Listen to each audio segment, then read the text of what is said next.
Another one of the shadows that I have worked through, and quite frankly, I'm still working through, is the idea of being victimized by other women.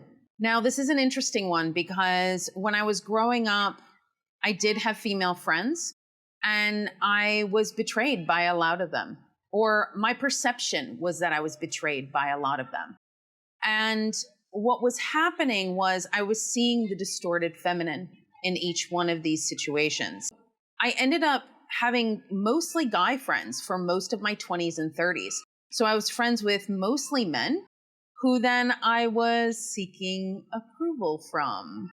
And why is that? Because I was seeking approval from any sort of male energy. And what did that have to do with? It had to do with the betrayal that I had had with the distorted female energy. The distorted female energy was within me. It wasn't necessarily what was happening in any circumstance. I'll give you an example. There was something that would happen often for me when I was in school where I would be interested in a guy.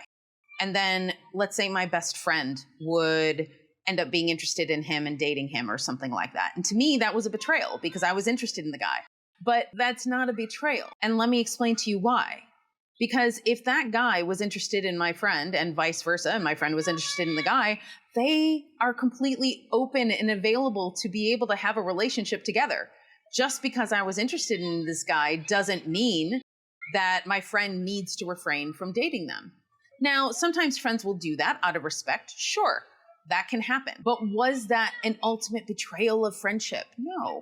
It wasn't. Does it mean that it is something that was done maliciously? No, in my case, it wasn't done maliciously because guess what? I kept it all inside. And so all of this was brewing inside of me and I was creating all of these feelings and emotions myself. When you are in a place of trying to work through the distorted feminine, start looking at you, start looking at yourself and what you are responding to. And this is something that I've been working on as well, which is basically trying to be in a space of allowing forgiveness, be in a space of understanding, even if there is somebody out there who is also in their distorted feminine, who is betraying you or doing something really awful.